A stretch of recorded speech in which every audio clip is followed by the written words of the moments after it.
Pick a job, any job, doesn't matter. Walmart, Barnes and Nobles, McDonald's, Foot Locker, GameStop, Forever 21, it doesn't matter. Now imagine working at that job for 19 years. And during that 19-year run of working at this job, you are unanimously known as one of the better workers. Maybe not the best, but you're in the upper echelon of workers. Now imagine being one of the best workers at your job for 19 years. And throughout the entire time of working at this job, no one has anything bad to say about you. Not even the people who typically trash talk and got a problem with everyone and always start in trouble. They don't have a problem with you. And then out of nowhere, you get a new boss. Whether it's a new CEO of the company, new boss at your district manager, new boss of your little job headquarters or whatever, your individual location, new boss, new manager, whatever. And they go, you know what? Over the years, you've been rewarded handsomely, right? You're making $30, $35 an hour. You know, you're doing pretty well for yourself, but we want to make more money. So how about going down from 30 to like 19? How's that? No, I don't think this is gonna work. That's pretty much what happened to Sheamus and the New Day and R-Truth before they did It's All the Work. It wasn't. It was a real thing. That's what's happening right now with TKO. They are so, what's the word I'm looking for? Trying to be like Mr. Krabs, trying to save every last penny that is coming at the cost of some of the best talent. We've seen over the last year, several guys, I just named 3. That's not even including the releases that they let go. Kyrie Sane, middle of the storyline, getting more and more over. Released them. Aleister Black was rumored to be in the biggest storyline of WrestleMania. Let go. Motor City Machine Guns, legendary tag team. Let go. The New Day, arguably the greatest tag team of all time. Let go. R-Truth the first time. Beloved locker room person. Everyone loved R-Truth. Been there for a long time. Let go. Sheamus, same thing. That's the problem with TKO.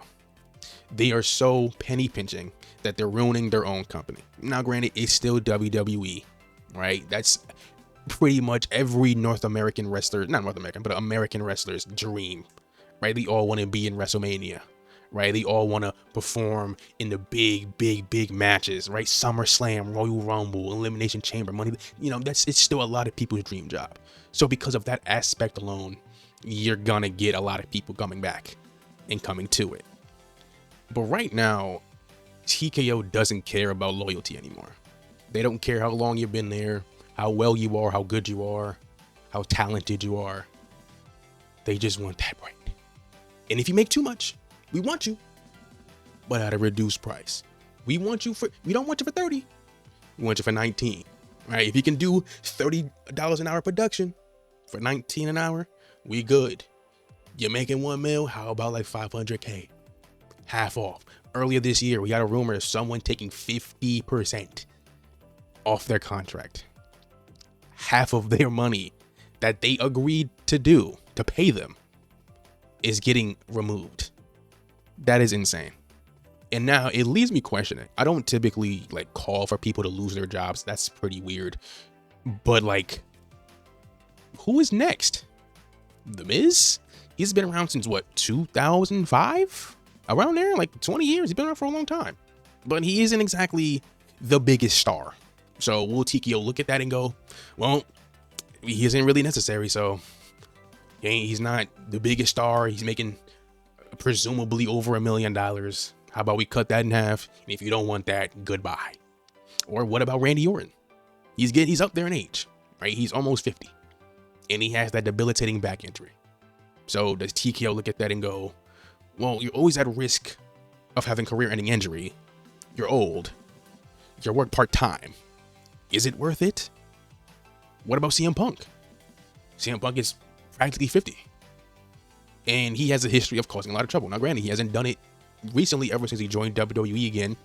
He hasn't really done that, but he has a history of it. Do they go, well, he has a history of being a loose cannon. He's almost 50. Is it worth it? What about someone like Rey Mysterio? Right? He's 50 practically. He always has knee injuries. He isn't really the biggest star anymore. Not granted, he's in AAA. He's a general manager at AAA. but can we get them half off? A little off the top? You know what I mean? Half your contract, half the pay. And that's not even including ticket prices. We went through a whole debacle leading into WrestleMania 42. A whole thing. CM Punk called it out. They're getting involved in creative decisions now. We seen that they literally ruined the main event of WrestleMania because they wanted Pat McAfee and Jelly Roll to be involved. That was a TKO decision. Now, that's not saying Triple H and the creative department isn't perfect. Like, they're perfect and it's all TKO. It's not that. But they're mingling, right? WrestleMania 41, they mingled. They ruined it. Now they're increasing prices. WrestleMania 42, they mingled. A little bit of Pat McAfee, a little bit of Jelly Roll. Increasing prices. The cheapest ticket, I remember. Now, granted, it most likely changed, but I remember. WrestleMania 42, the cheapest ticket you can possibly find was $800. The cheapest, not the front row touching wrestlers. No. Like, nosebleeds, you gotta look at the big screen to see what's going on. That's how far away the tickets are. And those are $800 per night. That is ridiculous. So combine the fact that you're pricing fans out of events, watching it live on streaming. ESPN Plus is $30. I got it for free because I have Xfinity, but like, if you don't, you gotta pay $30 plus cable to get USA Network to watch SmackDown, plus Netflix to watch Raw. That's, or you can pay for a VPN, but like, according to WWE, you don't really, nothing that's supposed to be like, So you're pricing them out of watching it live in person. It's expensive to watch it on television. And then you're kind of not paying your talent either. Plus you're mingling in actual WWE creative. TKO is ruining WWE. And how could I forget the ads? Watching WrestleMania 42 was terrible. They shortened the matches so it can get more ads. ESPN themselves had to go to WWE and go, yo, we can't keep doing these 5-match cards. You gotta add more. And it was great. I love Night of Champions. 6 matches, that's good. 7, even better.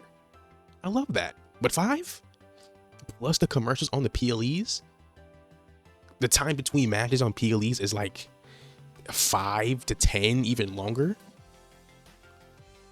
I get it. You gotta, set up the ring, and that don't take 15 minutes. It don't. So it's like, what are we doing?